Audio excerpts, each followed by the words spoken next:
Hello everyone, welcome back to my Duelyst video series produced in partnership with Counterplay Games.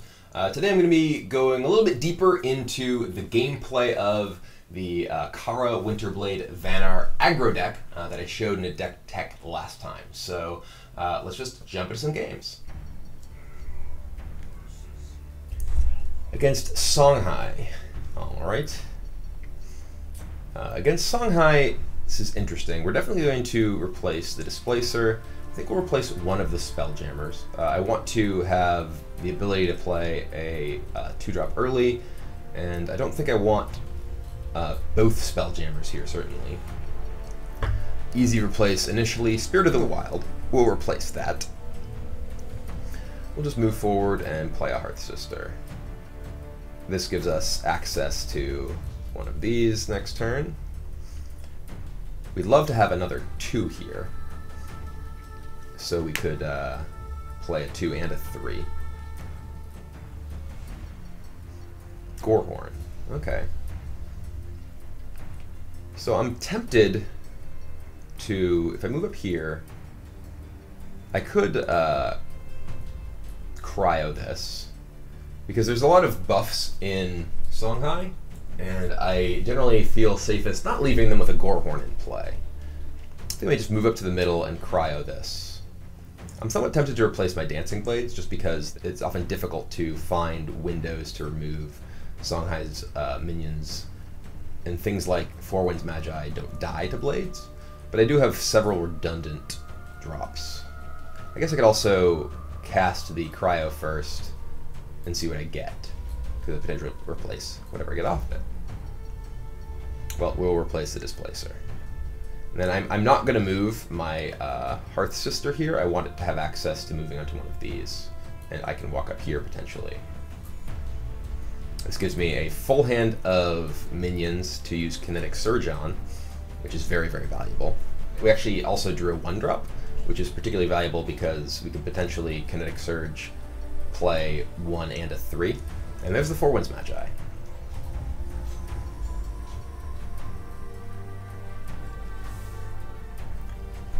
So I can have up to 6 mana this turn, which lets me Kinetic Surge.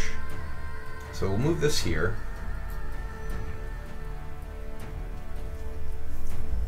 Yeah, move here. I will use Kinetic Surge. And my Tiger can now kill his Magi, which is quite valuable.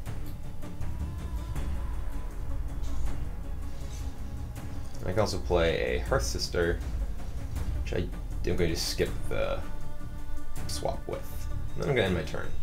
So I don't really want to replace any of these here. This is one of the quirks of playing this deck, is that you often don't want to replace even cards that may be not necessarily the most optimal, because you've buffed them with Kinetic Surge. So on average, they're substantially more powerful than equivalent cards in your deck. They do retain the bonus if they go into your deck and you draw them again. However, having immediate access to more powerful cards, for their resource cost is extremely valuable at basically every stage of the game. I may just replace Aspect next turn, depending on what we see from our opponent's deck. Oh, maybe. Maybe I'm not going to. Instead of turn, deal 2 damage to your general. With 8/8. That guy is fairly powerful.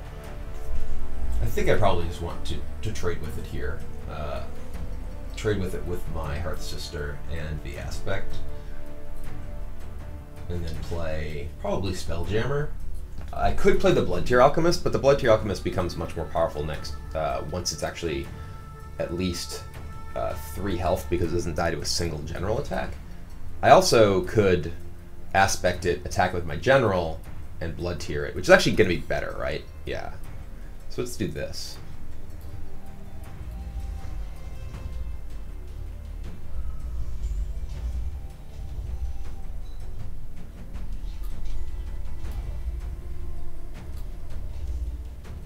So now we've actually pretty massively dominated our opponent on the board here in terms of bodies.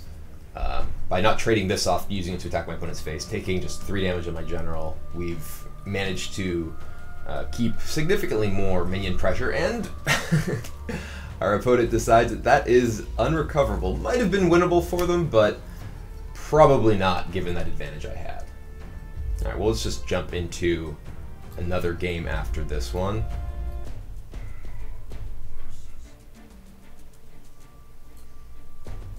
Alright, Songhai once again. I'm going to go ahead and replace Spirit of the Wild once again, and then one of the Alchemists. Alright, well, we currently have no great turn 1 play. We'll replace the Aspect of the Fox.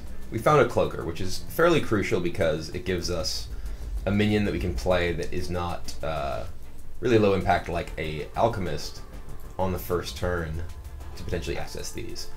And drawing a Hearth Sister is also excellent because that gives us the ability to potentially sneak our opponent's minion near us to kill it if he tries to hide something, as well as play a Spelljammer if we're playing on these.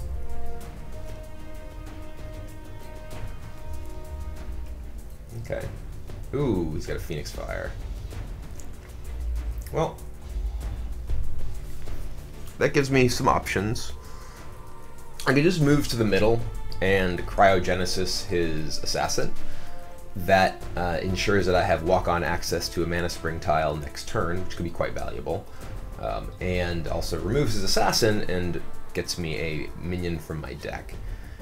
If I just want to move and play a 3 and 1, that's pretty weak. Could also just walk up, attack it, and Blood Tear, but I don't have great drops. Otherwise, I'd really be playing Hearth Sister and Blood Tear. Neither of those are super exciting. I'd rather wait until I have the ability to buff them with Kinetic Surge. So I'm just going to move to the middle and cryo this. We'll see if I want to replace anything from my hand after that. And we will replace the Displacer, just because it's not super exciting to have in our hand early on. That was actually an excellent draw as well. Our hand is, again, full of minions for our first Kinetic Surge, which is extremely valuable. And this gives us a perfect thing to play on curve with Kinetic Surge next turn. Nope, he's just going to give me a beatdown. Ooh, okay. It's interesting. I have kind of the same options here. I think I want to access one of these and Kinetic Surge and play Shield Master. The question is which one. I think it's probably, if I move here, he can actually blink to get to me with this. So I actually think, yeah, I want to move to this one. I will Kinetic Surge, and I'll play a Shield Master right here, which will stall this and give this nowhere it can blink to that can actually hit me if he uses his Bloodborne spell. I don't think I want to replace anything. My hand is just full of minions that are fairly great for me to keep surging. I have a 2 and a 3 that I can play next turn, potentially multiple different 3s to play perfectly on curve. Hopefully he doesn't Pado this guy. Pando. What do I want to call it? Pado? Lightbender. That's also somewhat annoying. Ooh, 3 free damage. Whoa! Burnin'.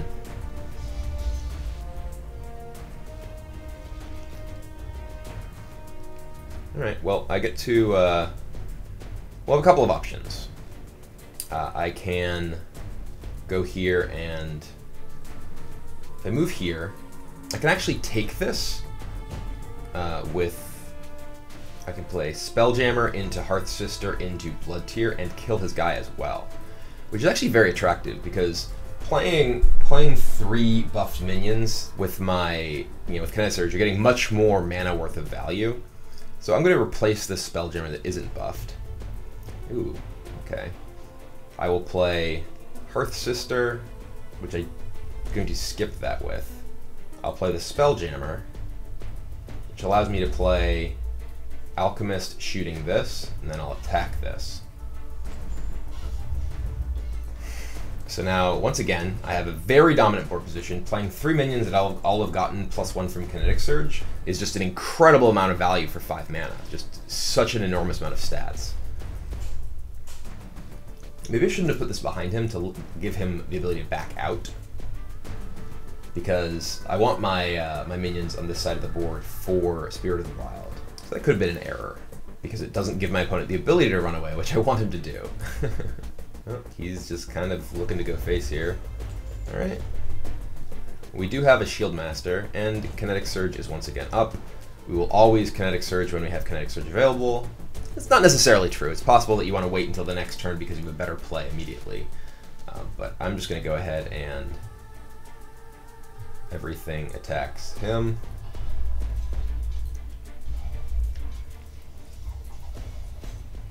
I'll play this here, and I'm just going to say go. If we want, we can play a Saber Spine and Spirit of the Wild and get 10 burst damage for 7 mana next turn.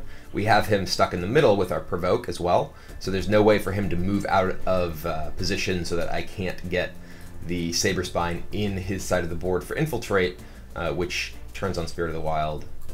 All of my minions are next to him, so okay, he's going to Lightbender, and that's relatively powerful. But it still doesn't get him out of the ability to just walk through here unless he has something else. Because currently all of my... Ooh, Blood Tier, this guy, okay. He's getting away. So now there is no position that I can actually get the full 10 from Saber Spine, but I do have 2 Saber Spines for 9. So my opponent is exceptionally dead.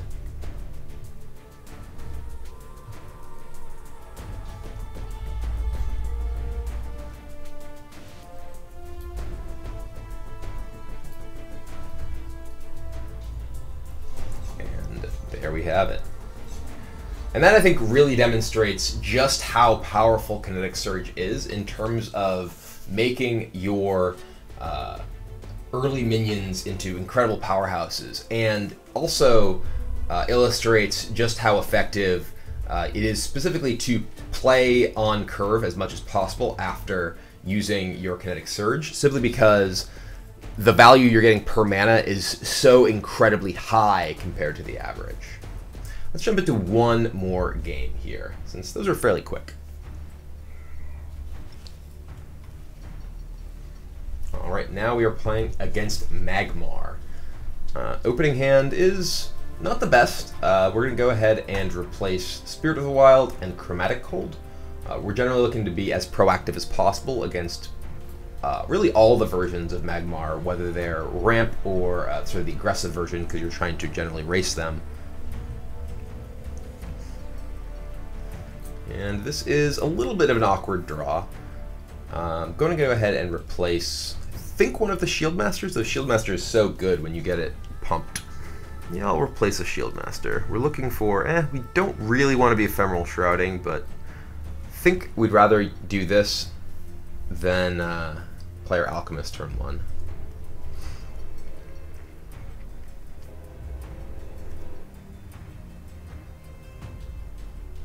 Uh-oh. Grimrock. Whoa! Okay, well, don't have the ability to clear that right away.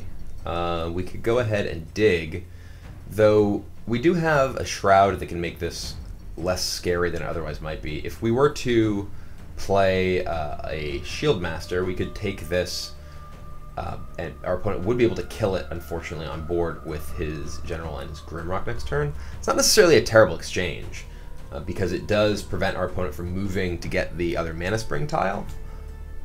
We could replace something, though we have access to Dancing Blades here next turn that we could cast off of the Mana Spring tile, which could very likely kill whatever our opponent, well, not necessarily kill whatever our opponent plays, but if he does play, say, I guess Silithar Elder is the most likely thing next turn, though I guess he would have played a Silithar Elder this turn if he had it rather than a Grimrock. So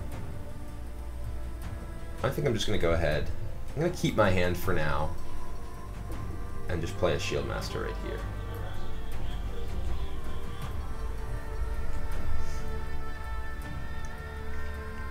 So we can kill these. You know, obviously the Grimrock won't die, which is awkward, but we have the ability to kill it quite easily after the fact, whether with a Blood Tier Alchemist or a Dispel from Ephemeral Shroud, or just a Dancing Blades, if that's what we decide to do. If he does play Adamantite Claws, this would be relatively scary because he can just claws and kill this. And he's going to Shroud that. Okay. He's going to kill it anyway. He's going to go ahead and hit me, I think. He's going to play something here as well. Could really throw off my whole plan. Yep, going to kill it anyway. But he moved here. Okay, that wasn't really tremendously effective use of that Shroud. It did let him move here, but I'm just going to move here. So I think I'm going to keep my entire hand. We'll move up here. I'm going to use Kinetic Surge, which now I have 4 mana after the Kinetic Surge. Lets me go ahead and play a Alchemist to kill this, as well as a War Master. I am playing as Magmar, so I need to be really aware of Frenzy. He doesn't have the mana to play a Mankentor Warbeast yet, but he could be playing Iridium Scale. It's actually something I've run into quite a bit recently. I'm going to go ahead and trade this off. I don't want him to be able to buff his guy here at all. And then I think I'm just going to go ahead and shoot this guy and play a War Master here. Even if he does have Frenzy, he won't kill the War Master, he only kill this. And I don't really want him to be able to run away from it. I think that's more important. I'm just going to end my turn. He can overload and kill this, but he ends up using his mana relatively inefficiently because he doesn't get his full 5 mana turn when he's already behind on board, and that can be very important. It's possible that my War Master might have been better suited being behind me to protect it from a Dancing Blades because he does have 5 mana this turn. It's going to Egg-Morph it. That's unfortunate because it does remove the Dying Wish ability, but not too bad. I can actually dispel the overload from him, which is fairly sweet. So we're just going to go ahead and do exactly that. Dispel your overload.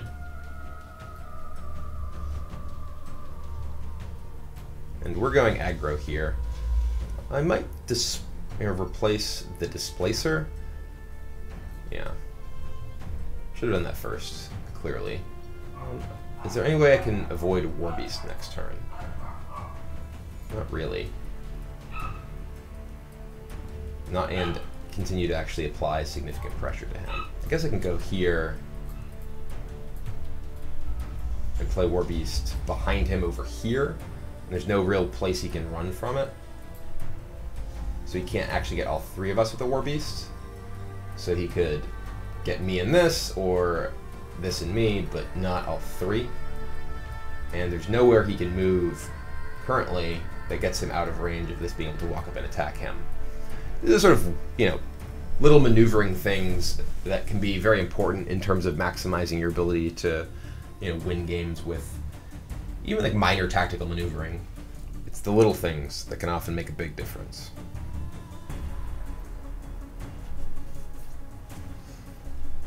All right. Ooh, going large on that Saber Spine. Ooh, he is going to try and race me here. All right. Well, we have pretty good tools to deal with this. I can just go ahead and Kinetic Surge Dancing Blades his biggest minion. I should have probably replaced my Cryogenesis first, but no matter. What's he at? We have 7, 8, 9 on board, so I'm just going to go ahead, Dancing Blades this.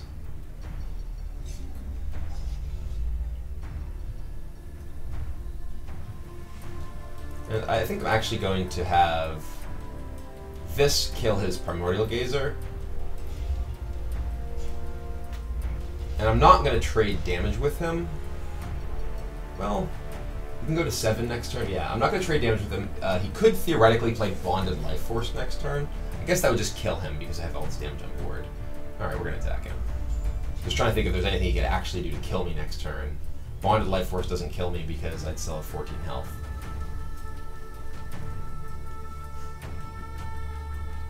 There, and there it is. So another Kinetic Surge oversized minion to victory. It's important to note the Ephemeral Shroud and the Fenrir would have both just died there if I hadn't had them buffed with the Kinetic Surge. So clearly huge, powerful power coming from that Bloodborne spell, and definitely very much archetype defining. Alright, that is going to be it for this week's Duelyst video. Hope you guys enjoyed it and learned a little bit about the Kara Winterblade Vanar Aggro deck. Let me know in the comments what you think of the video, as well as what other topics you'd like to see me cover. Thanks for watching, and I'll see you next time.